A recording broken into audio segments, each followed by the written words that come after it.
सभी को नमस्कार जोहार। मैं तिलका मुर्मू, सिंगल युवा छात्र मोर्चा का केंद्रीय संयोजक। आज जो हमारी बैठक यहाँ हो रही है, इसका मुख्य कारण है पारसनाथ मारंगबुरु जो हमारा भगवान है, सबसे बड़ा भगवान है, उसके ऊपर आज आँच आ चुकी है और उसके ऊपर खतरा मंडरा रहा है। वहाँ जैन धर्मावलंबियों ने अपना हक जता दिया है कि उनका कहना है कि वो उनका तीर्थ स्थल है, जबकि हमारा ये कहना है हम युगों से, सैकड़ों वर्षों से उसे जुग जाहिर के रूप में वहाँ पूजा करते आ रहे हैं, वहाँ हमारा भगवान बसता है। तो ऐसी परिस्थिति में जो 5 जनवरी में राज्य सरकार, जो हेमंत सरकार है, मुख्यमंत्री झारखंड के, उन्होंने अधिसूचना जारी करके ये कह दिया कि वो पारसनाथ जो है वो जैनियों का है। मतलब उन्होंने एक तरीके से हमारे पारसनाथ मारंगबुरु को जैन धर्मावलंबियों को सुपुर्द कर दिया, उन्हें बेच दिया। तो हम अभी असम पुनौत में, असम राज्य में और विभिन्न 4 राज्यों में, बिहार, बंगाल, उड़ीसा, झारखंड में इस बात का प्रचार प्रसार कर रहे हैं कि हमारा मारंगबुरु जो हमारा भगवान है आज खतरे में है और उसे बचाने की ज़रूरत है और लोगों को धीरे धीरे सामने आना होगा और जल्दी सामने आना होगा। जिस तरीके से हमारा ज़मीन हमसे लूट गया है, हमारा धर्म हमसे लूट रहा है, हमें सनातन धर्म की मान्यता नहीं, अब धीरे धीरे हमारा भगवान भी लूट जाएगा। तो लोगों को अब धीरे धीरे खड़ा होना होगा। और आदिवासी पहले से ही बहुत पिछड़े रहे हैं, इस आसाम राज्य में भी उनको अभी तक एसटी का दर्जा नहीं मिला है। तो इन सब के पीछे जो संगठन है, नेता है, वो लोग मेरे ख्याल से उतना सही काम नहीं कर पाए हैं अभी तक जैसा उनको कर पाना चाहिए था। इसीलिए 75 वर्षों तक अभी आदिवासी जो आसाम में है वो काफ़ी पिछड़ी स्थिति में है। तो मैं लोगों से भी अनुरोध करूंगा कि अपने हक अधिकारों के लिए भी अब उनको सामने आना होगा। बहुत दिन उन्होंने देख लिया, 75 वर्ष हो गए, उनको अभी तक कुछ नहीं मिला है।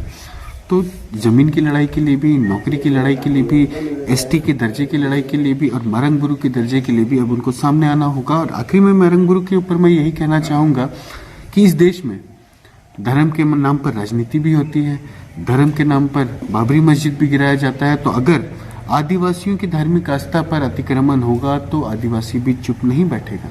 हम ये नहीं कह रहे हैं कि हम हथियार, गोला बारूद, तीर धनुष और तलवार उठाएंगे, लेकिन अगर हमारे भगवान की गणजागरण सभार जोगेदि आपनालोके कि बिचारिसे आरो कि कब खोजे?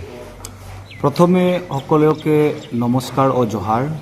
मोर नाम सोहन हेम्ब्रम, मैं असम राज्यिक आदिवासी सेंगेल अभियानर सभापति।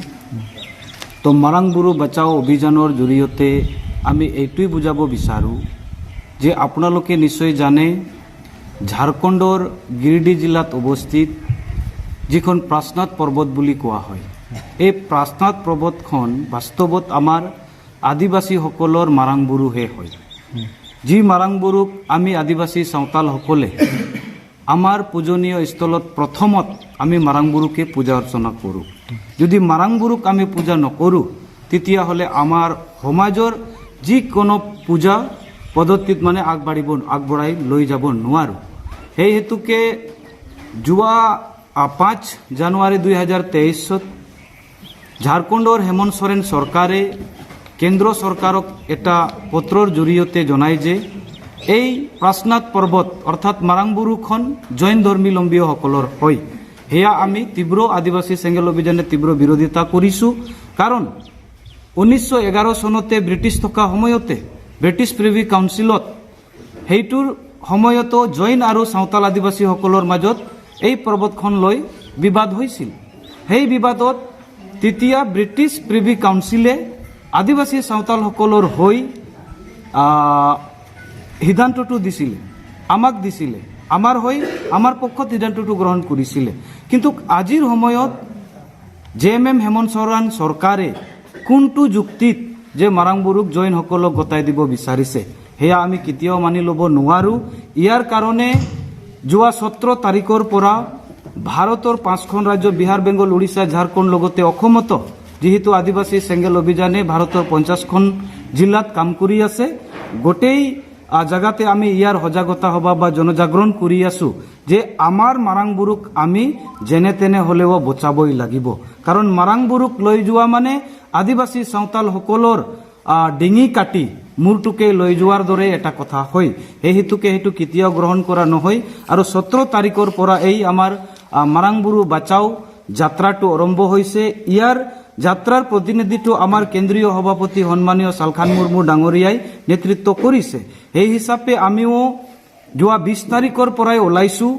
ইয়াৰ লগত আমি আদিবাসী চেংগেল অভিযানে বহুত আমাৰ আদিবাসীসকলৰ ধৰ্মৰ অধিকাৰ, ভাষাৰ অধিকাৰ, অসমতো আপোনালোকে জানে জনজাতিকৰণৰ অধিকাৰ,